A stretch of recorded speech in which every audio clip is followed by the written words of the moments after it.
Nesse exato momento está acontecendo um conjunto de ações aqui no Brasil que visa convencer você, a mídia brasileira, o governo e os órgãos regulamentadores de que trabalhar com a Binance é algo que talvez não seja seguro. E eu vou mostrar para vocês agora, nesse momento, algumas evidências. De primeiro momento, vamos acessar aqui o site CoinTrader Monitor na aba Arbitragem. E você pode ver que a Binance ela varia entre primeiro e segundo colocado aqui em questão de volume financeiro, daí logo depois vem Bitpreço, Nova Dax, FTX, que é internacional, e a Mercado Bitcoin. Vamos parar aqui na Mercado Bitcoin e pedir que você preste muita atenção, tá? Bom, em um determinado momento, acredito que 2018 para 2019, surgiram duas associações, a BCB e a Bcrypto. Eu, inclusive, cheguei a ir em uma reunião que abrigavam esses dois órgãos aí que visam fazer uma espécie de conjunto de regras normativas que aqueles que seguem, que fazem parte dessas associações, venham a seguir no momento em que o governo, então, quisesse fazer alguma ação, quisesse tomar alguma ação em relação às criptomoedas, provavelmente ele procuraria essas instituições, tá? Eu vou destacar especialmente essa instituição aqui, a Bcrypto. Eu nem sei se a BCB ainda existe, eu acredito que não, isso porque ela era encabeçada pela Atlas Quantum, que infelizmente teve sérios problemas em conseguir pagar os seus clientes, então por conta disso a instituição talvez tenha caído em descrédito. E o que eu venho mostrar aqui para vocês é o seguinte, justamente as maiores corretoras do Brasil, brasileiras especificamente, tá? Elas estão aqui na Bcrypto. Temos a Mercado Bitcoin, a Foxbit, a Nova Dax e aqui tem também a BitBlue, Alter, enfim, e outras empresas. E eles alegam necessariamente ser a voz da criptoeconomia no Brasil. Então, esse é o objetivo deles, esse é o intuito deles, representar o Brasil. Só que o que acontece? A Bcrypto, tecnicamente, ela trabalha com empresas, ela tem como membros empresas que fazem parte de um conjunto de fazem parte de um nicho que é voltado às criptomoedas. E quem é o público que trabalha com criptomoedas? Vamos tirar a galera da ignorância, que não entende a diferença entre uma pirâmide financeira, não sabe o que é blockchain, conhece só o Bitcoin e o Ethereum. Vamos tirar a galera que não entende praticamente nada a respeito de criptomoedas. Eu mesmo não me considero um usuário avançado, mas também não sou um usuário iniciante. Estou trabalhando aí já faz um certo tempo. Então, vamos pegar as pessoas que entendem a lógica das criptomoedas. Então, você tem hoje a moeda estatal, que ela pode ser fabricada de maneira infinita, ao bel prazer do Estado, ou seja, o governo. Então, você pega o dólar, o real e o euro, enfim. Toda vez que existe uma crise, ou uma sombra de crise, ou uma motivação específica, o Estado vai lá, fabrica mais dinheiro. Então, isso pode ser de maneira até infinita, né? E eu acredito que não fariam isso, mas essa possibilidade existe. Ao mesmo tempo, não é possível que venhamos a auditar tudo isso. A gente não consegue auditar aquilo que o Estado faz. A gente tem que confiar, até certo ponto, nos representantes, né, os políticos, classe política e tudo mais, para que eles sejam honestos com a gente. Então a gente tem dois problemas aí, a fabricação infinita e a falta de transparência. E o Bitcoin e as criptomoedas, num contexto geral, não fazem parte de nenhuma empresa, não fazem parte de nenhuma instituição governamental e elas têm em sua maior parte justamente essas duas características, serem finitas ou terem mecanismos deflacionários e serem transparentes. Tá? Então, qualquer idiota pode pegar uma hash, uma carteira e consultar para ver o que aconteceu em relação àquilo e com isso mapear, sem contar que existe ainda um certo grau de anonimato. Com o Bitcoin você não consegue ser 100% anônimo, mas um determinado grau de anonimato sim existe. E então, quando você pega a moeda fiduciária, você consegue utilizar a moeda, você não consegue auditar nada e o Estado, se ele quiser, através de métodos jurídicos, ele vai lá e audita você. Agora, quando você trabalha com Bitcoin e a maior parte das criptomoedas, o Estado não vai conseguir te auditar e você tem o poder de auditar todas as informações. Essa é a diferença básica. Então, quem trabalha com criptomoedas, que entende o processo e está em busca de seus fundamentos, justamente busca um distanciamento do Estado. Então, quando a gente pega as corretoras de criptomoedas, elas estão trabalhando com que tipo de público? Elas estão ganhando dinheiro, estão trabalhando, estão fazendo dinheiro em cima da galera que busca o distanciamento do Estado.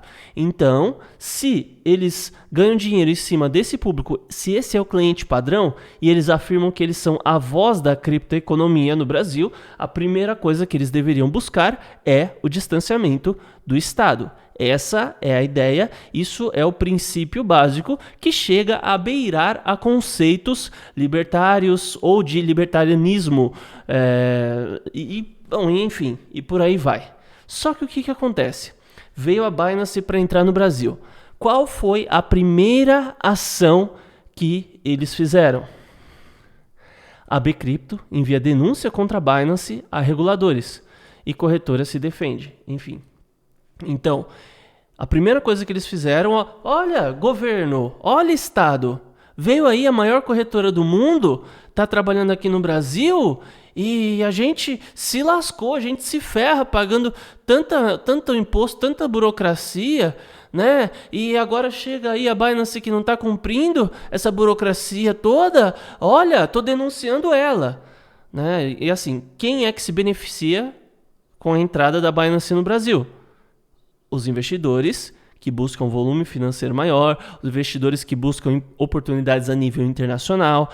Então, a Binance recebeu algumas restrições, tá? Você pode trabalhar normalmente na Binance, só que, por exemplo, em português brasileiro, nessa configuração na plataforma, você não consegue visualizar algumas propriedades que a Binance oferece, como, por exemplo, o mercado de futuros. Então existe um conjuntinho aí de coisas, não sei se tem mais coisa além do mercado de futuros, que a Binance não pode ofertar ao público brasileiro especificamente. E isso se deve, por quê? Graças a quem? Graças a quem? Graças a essa galerinha aqui que faz parte da Bcrypto, né? Quem que é essa galerinha aqui? Foxbit, Mercado Bitcoin, Novadax, BitBlue, patati patatá, e assim vai indo. Bom, eu sou formado em criação e produção publicitária. E o que eu venho a dizer aqui para vocês, na minha pequena experiência na questão de publicidade, é que o melhor tipo de publicidade que existe é uma publicidade que não parece publicidade, tá? Dentro do mercado das criptomoedas, a última ação publicitária que eu vi que não tinha cara, aliás, de uma ação publicitária, foi do filme Boru 2084, né, que depois traduziram o nome para Boru Wolf 2034, eu não lembro se é 2034, 2084, enfim. Mas olha só, é um filme futurista, muito bem gravado, legal e tudo. Eu não consegui assistir porque não tem nos streamings brasileiros e tudo, e muito provavelmente não tem dublado. E como eu não sou lá o cara da língua inglesa, o meu inglês é muito básico, né? Eu não curto muito assistir e não consigo entender certas tramas um pouco mais complexas quando são em inglês. Só consigo assistir desenho animado em inglês e olha lá. E daí, nesse filme, né, uma das coisas que são citadas é o seguinte, é um filme futurista e nesse futuro existe o Bitcoin como uma reserva de valor e a moeda AVAX, né, que é a moeda Avalanche, ela é tida como uma moeda corrente, como moeda do dia a dia. E o que eu vou dizer isso? Isso é uma publicidade, tá? Isso não é outra coisa além disso, não é apenas uma coincidência, é uma publicidade. Só que como só é citado, não é assim, compre a VAX, Avalanche, a melhor blockchain, isso é um comercial descarado. Existe o comercial baseado em um conjunto de conceitos que não leva ao entendimento de que aquilo é um comercial. Pois bem, preste bastante atenção.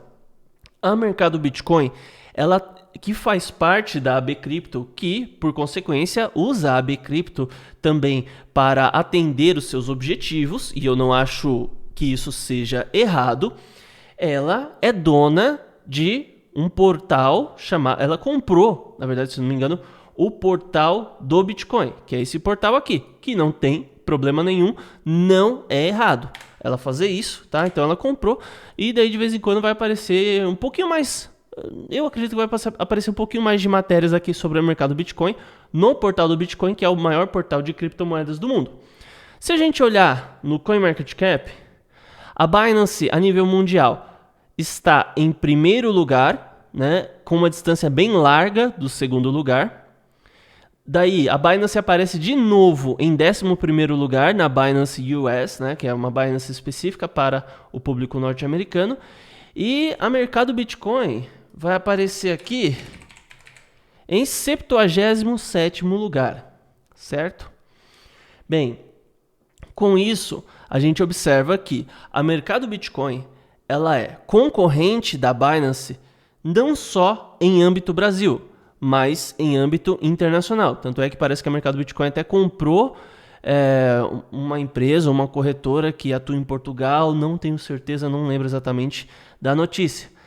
E agora, o que a gente começa a ver é que a mercado Bitcoin usa o portal do Bitcoin para promover as suas ideias, os seus conceitos, que do meu ponto de vista não é nada antiético, não é nada problemático. E se eu tivesse um portal de notícias, na verdade já tive um portal de notícias, eu ia propagar as minhas ideias, né? Então, se eu acredito que um concorrente ele não é algo positivo, eu vou expor o que eu penso ser negativo do meu concorrente. Então agora a gente observa aqui, ó, saiu uma matéria aqui no dia 13, às 12h18.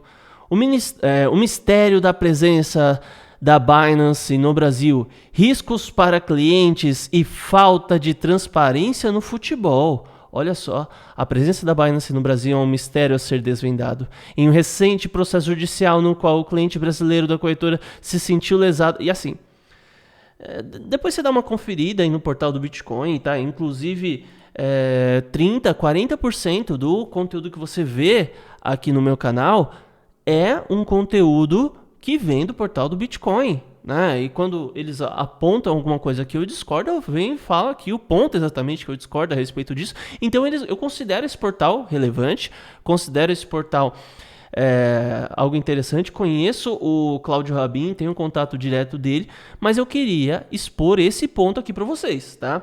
Então, você vai ver a Binance aparecendo no portal do Bitcoin, tá? Mas imagine que é a mesma coisa que a Coca-Cola ela tivesse um portal de notícias e, de repente, começassem a aparecer notícias boas sobre a Coca-Cola nesse portal e notícias desfavoráveis sobre a Pepsi, que é um concorrente direto nesse portal, tá? E do mesmo jeito que existe essa questão de interesses que eu não vejo como nada ilegal, eu também tenho os meus interesses em relação à Binance, né? Vou aproveitar e já fazer aquele mexer nesse momento. A Binance é a maior do mundo e, usando meu link para se cadastrar, que é o primeiro, você tem 15% de desconto em todas as taxas de trade. E o segundo link na descrição é de um robô de operações que trabalha com a API configurada na Binance e também com outras corretoras, tá? Então também temos interesses em relação a isso e a expor esse ponto de vista.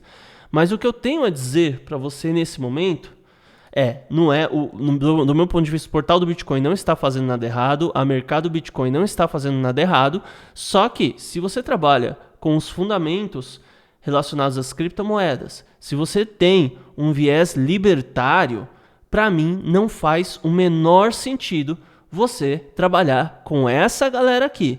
Não faz o menor sentido você ir atrás, negociar ou utilizar qualquer serviço ou subserviço dessas empresas aqui, relacionado a essas empresas, tá bom? Então, muito obrigado por ter assistido, espero que o material tenha sido útil e até mais.